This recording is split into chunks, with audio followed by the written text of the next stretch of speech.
Fools speak easily of religion. They think in terms of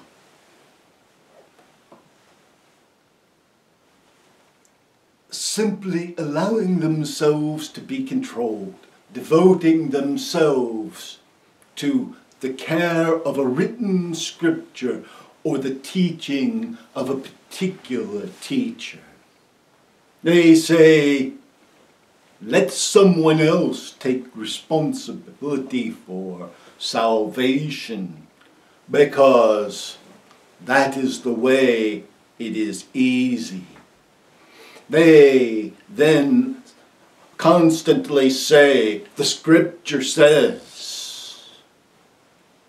Whatever their religion, they point to their book and say, the scripture says.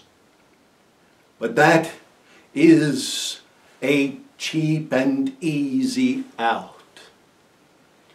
And others will say, but the priest, the rabbi, the imam told me to do this or to do that. What makes you so sure that their connection to God is any better than yours? Your obedience to them without obedience to God is absolutely ridiculous, for that can be a sin of ignorance. It can be a grave error of ignorance, because you should be following the one central tenet of all true religions, love. If you follow that tenet first and before all else, then you will never fall short of what God expects. If you do that which your conscience and your heart declares is necessary, then you will fulfill the love of the divine, the love of God, and God will move through you. The Spirit will move through you, and you will become as the very hands of God, doing good deeds. You say, but the scripture says. We say to you, the scripture says, love is the fulfillment of the law.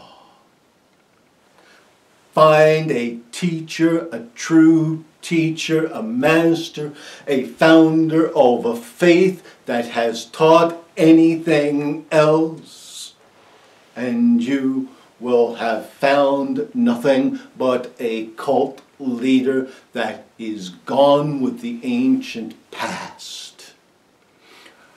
For love is the fulfillment of the law. So what does that mean? That means, while you point at your little scriptures, that if you're interpreting them in any other way to justify yourself, if you are interpreting them to justify your own heart, you are out of sync with God. You're not in the will of the divine. You are a sinner, an evildoer. You are in error.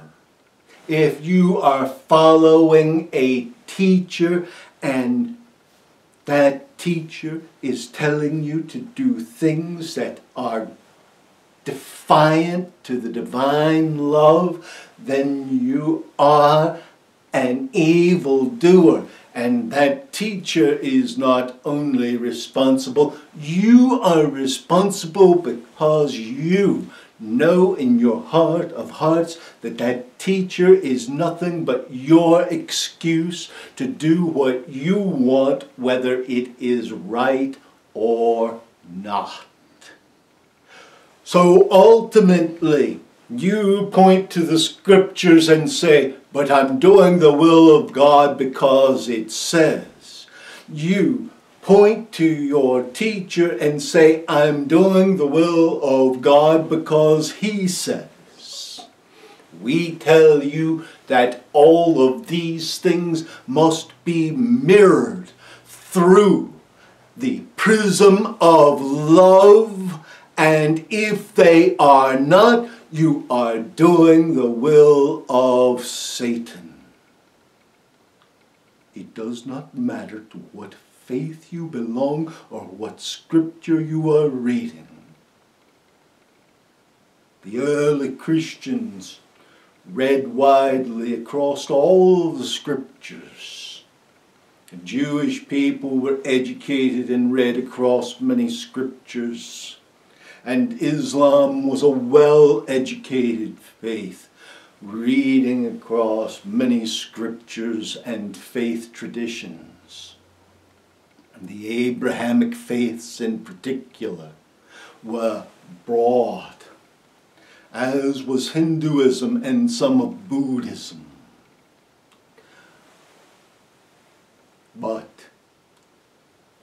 it has currently become an issue as faiths have shrunk in their mentality to point at their scriptures and read narrow little things to justify hate, to justify building walls, to justify keeping people who are different away, to justify war, to justify economic slavery.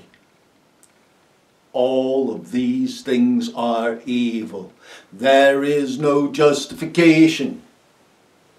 Person who points to the scriptures and says, oh, don't worry about the environment or global warming because man is the ruler of the world and it really doesn't matter anyway because Jesus Christ will come back and we will have a new world. Oh, my friend, you misread things terribly, for it was also written that they were put into the garden to tend it. The Garden of Eden, the paradise.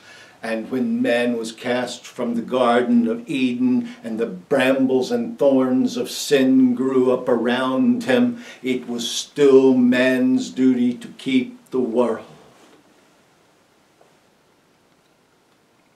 The Native Americans knew this. The Aboriginal people of Australia have known this for years, centuries even.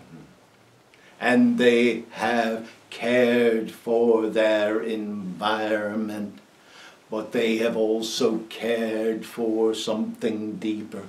They have cared for the divine, because it is the divine will of God that is manifest when the heart is open to love. So if you use your scriptures or the teaching of some half-educated clergyman to justify destroying your world or destroying the people in your world or taking advantage of others or a futile war or the building of walls and of economic and cultural separation, you are misrepresenting God. You are misrepresenting the divine.